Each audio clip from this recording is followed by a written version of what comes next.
Okay, so it's day 2 of me focusing purely on getting better at lead guitar, at playing some solos, at being a little bit more fluid on the guitar. There's 2 main takeaways actually that I wanted to point out just from day 2. One, it's so noticeable how much your brain takes in overnight and helps you and guides you, and so that having practiced on some very difficult things that weren't coming naturally to me, gone to sleep, come back. It didn't necessarily come natural right away, but as after a couple seconds, I quickly surpassed where I was yesterday. And so it's definitely evident to me that this whole process is just gonna take some time. I think that's something that's so hard for all of us. We wanna just even conceptually, I understand some of these concepts well beyond what I'm able to actually do. And so it's gonna just take some real time sitting with the fretboard, mapping it out, and understanding that and knowing that I'm gonna have to struggle, rest, come back, struggle but get better, rest, come back, and it'll be this kind of slow zigzag of progress.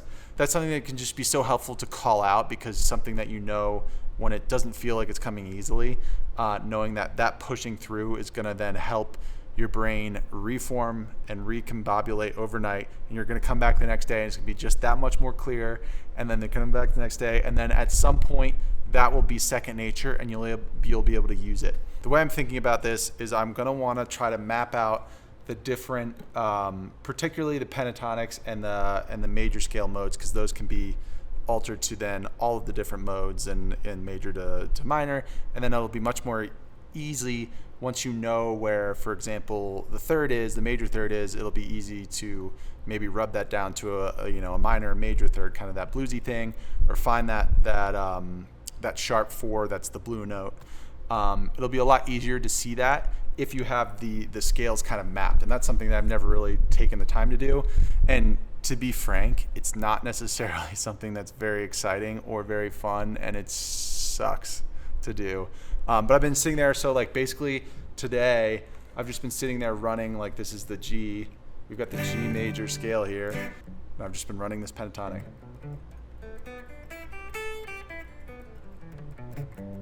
And the whole time I'm doing that, I'm thinking of the roots, because that's as far as I can get right now. Root again,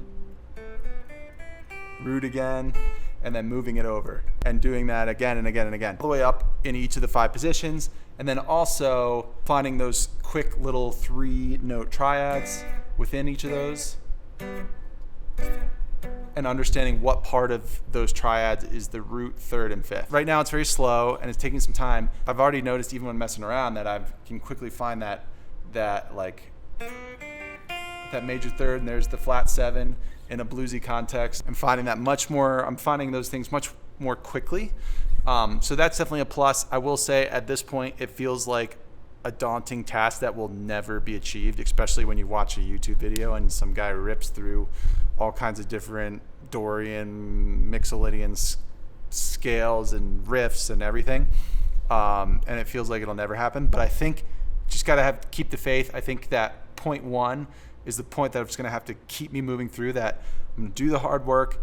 I'm going to do it in smaller chunks. This is kind of point 3. I have a tendency to take on too much, and I think that's been something that's been my Achilles heel, because I can conceptualize much more than I can actually play, so that I'm too tempted to try to learn it all. I'm trying to learn the minor and the major and the Mixolydian and where it all is, and my brain doesn't actually really absorb it at the end of the day, and so when I come back the next day, it all feels like a jumbled mess.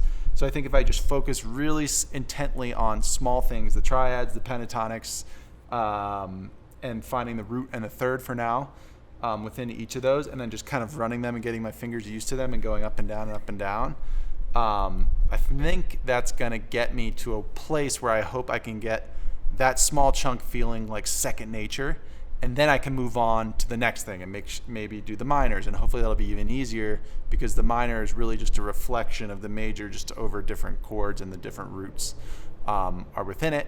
So hopefully even that becomes a little easier. It's like a stepping stone thing. But for now, there's so much I want to learn. There's so much I already understand conceptually that I think I just need to put out of my mind and just focus on the basics for now.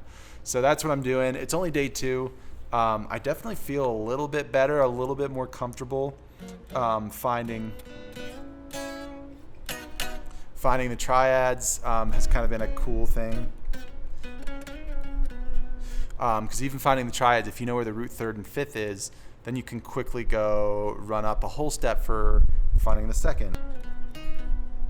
But it's also not necessarily feeling super fluid or connected. Like when I find these things, it takes a little bit more time. I don't necessarily see the pentatonic that goes along with it. And so I think that's the goal, is just to start there. And I think that will get me pretty far. It might take me a couple days, so I don't know if there'll be much more interesting things to talk about.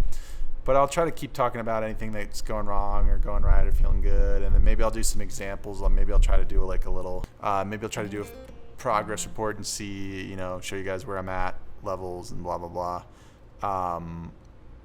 But, as of day 2, I don't necessarily feel like I can do much more. In fact, I feel like maybe I can do less because I'm overthinking everything.